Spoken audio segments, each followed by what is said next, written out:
and welcome back to Shelf Center. This is Bryce. Thank you so much for stopping by. Thanks for liking and subscribing. If this is something you end up enjoying, you never know, it could happen. Hey, sorry, no Tuesday Reviews Day or News Day. This is all I could get filmed, so it's been, like I've said a couple times now, it's been pretty busy in my neck of the woods, so there was none for Tuesday. I attempted a short. I think it's because my daughter was featured in it that it just didn't get recommended at all. They get very concerned when children are involved, which I actually very much appreciate, so that's a good thing. But anyway, I attempted a short and then that didn't even happen. But anyway, so now that it's not Tuesday Reviews Day or News Day, I have got a book haul for you. So let's jump into that. As always, we've got Kindle first. So the first thing that I grabbed, this was again a very good deal here. And we've got Forever Fantasy Online by Rachel Aaron and Travis Bach. And I think, anyway, I know Rachel Aaron is the author of the Eli Mon Press series, which I've only heard great things about, would love to read someday. I think she also writes under Rachel Bach or anyway, some other, but I think there's, anyway, Editing Bryce could probably find the book that I'm thinking of, Fortune's Pawn, I want to say. Let's see if I got that right. But anyway, it looks cool. I've heard great things about the author, and somebody getting kind of like a Portal fantasy into an RPG kind of sounds really cool. Cool concept and everything, and the cover looks cool too. So anyway, I couldn't resist, of course. Then I grabbed, this was on sale, it's Sarah Shorn, The Necessity of Rain. I've only read one book by Sarah, and it was amazing. It was Seraphina's Lament. Her prose is insane. Her whole world is just epic. She's a notoriously great editor for tons of books that I featured on this channel, and so that's cool. I love, anyway, so I couldn't help but, of course, grabbing another book there. And then finally I grabbed, again, could not resist. I get the list from Baen, and then they just say, hey, download these books. And so what is the guy to do but get Disquiet Gods? This is book 6 in the Sun Eater series by Christopher Rocchio. And I've heard good things so far. Some say maybe even the best so far. Some say super weird, which I am all about lately. So I'm actually very excited for that news. But anyway, I couldn't resist. It's such a good series. I've only read book 1. I kind of took a step back to actually finish up some series I'd been in the middle of before I really went all in on another big series. And then of course I've already started like 12 others since I made that commitment. So I don't even know what the truth is, I don't think. I've lost all plot. Sorry about that.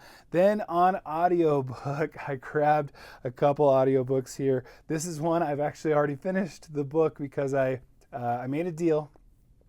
Friend Cinna on X, Twitter, whatever you want to call it, she read Heroes Die, which is one of my all-time favorites, and just nobody talks about except for like Petrick, who I appreciated talking about that, by Matthew Woodring Stover. So of course I'm a man of my word, and I read her pick for me, which is Sandman Slim by Richard Kadrey, and I absolutely enjoyed it. It was so much fun. It reminded me, like I said in my last update video, my monthly update, reminded me a lot of Tim Markwitz's Demon Squad series, starting with Armageddon Bound. Just a lot of good humor, urban fantasy, lots of good stuff, heaven, hell, all these key things. So anyway, really well told and fun. Then I also grabbed, this is on audio, I had pre-ordered this months ago because I wanted to be on board, and I promised I would, The Curse of the Mist Wraith by Janie Wirtz. And I know my last update video, I was like, please, please, please, I'm pleading with everyone to get this on audio. I want to encourage the publisher to get the rest of the series done. I want all of it done on audio. It would be the best, the most great magical thing. If you could do it for me, see it in your heart to do that for me, I would love you to death. I already do, I know.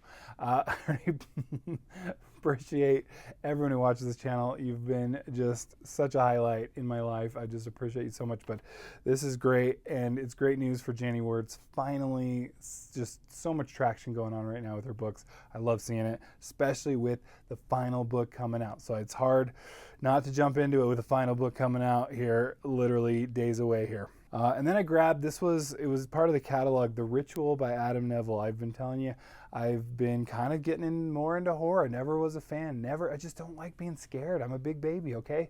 And I never loved being scared, but I don't know, my old age, maybe it's just something, it's the newness of it to me. I'm literally reading It by Stephen King right now, and it's like taken over my life. It's so good. So anyway, I can't wait to get more. All right, then let's get physical. We got some physical books that I got. I have been completing my collection of this trilogy. I've got City of Blades. I got City of Miracles now, and I probably should just purchase City of Stairs, as I've already read it though, but anyway, I love Robert Jackson Bennett, one of my all-time favorite authors. So completing that trilogy, hopefully I can get them all in the same version that match, and so they look good on my shelf. I complained about this on a short not too long ago, but this was my good version, Amazon good version of The Darkness That Comes Before. This was Ariel Ruin. I don't know if you want to be mentioned at all by name, but Ariel Ruin, I think at least say. Like said, I got to read this, so I'm in. I'm all in. I picked it up. I've owned this before. Funny enough, it didn't survive a move. I don't know why. Really, I've heard that this Baker gets mentioned up there with Erickson, Martin, Lynch, and Abercrombie, and just I don't know why. He's the one that I actually have not read, so I need to read this. I'm excited. But this is the good version. I don't consider any library version or old library version a good. It is acceptable at best. At least I can read the words. That's what's important. I know, first world problems, but it does frustrate me to no end, okay? I've got a copy. I just found this at the library. Merchanter's Luck by C.J. Cherry. I know very little about it other than Cherry has, what is it, Down Below Station, I want to say. And this looked cool. It just looked like a vintage, old school version. Anyway, oh, I guess I got it at a thrift shop. Thrifting is what I did, not the library. I couldn't resist, though. It's a pretty good version of a very old book, so why not? Then I grabbed, and this is actually I grabbed before the last book haul and forgot to feature it, but Bookshops and Bone Dust, which I don't even have the first book, Legends and Lattes, but I picked this up because it was there. And if I found this in Walmart, that means it's doing pretty well. It's selling pretty well, because Walmart, I feel like, only sells the most popular stuff. So this must be doing quite well. Anyway, good for Travis Baldree, one of my favorite audiobook narrators, just does great with the Will White stuff that I absolutely love. Then I also was sent, this is this review copy that I was sent by Wick Welker. Really appreciate it because I absolutely love Dark Theory, first book in the Dark Law series. I don't know how many books, but this is 1.5, so it's a novella, short and sweet, and I love these covers. First of all, they do so well. Listen to Patrick Leo here, imaginative blend of fantasy and hard science fiction. Absolutely loved Dark Theory, and I cannot wait to get into this, see where this goes. I just love, anyway, it's a great hardcover, and I appreciate it. Thank you so much, Wick Welker. And then finally, it's about time I round out some Esselmont books. I own all these, but I need to catch up, and I've been promising a sale, and I've put it totally on the back burner, but I still need to read a sale, and then I'll get into the Paths of Ascendancy series. I want to make this a focus here. I think maybe in the next year, I got to get back into my Malazan. I've been missing it, and I was doing a reread of the whole series, and I got up through book 6, so the Bone Hunters, and I would like to read some more, but I think I need to make this a priority, and then that to just go all in on Malazan again, as I was doing just a couple years ago.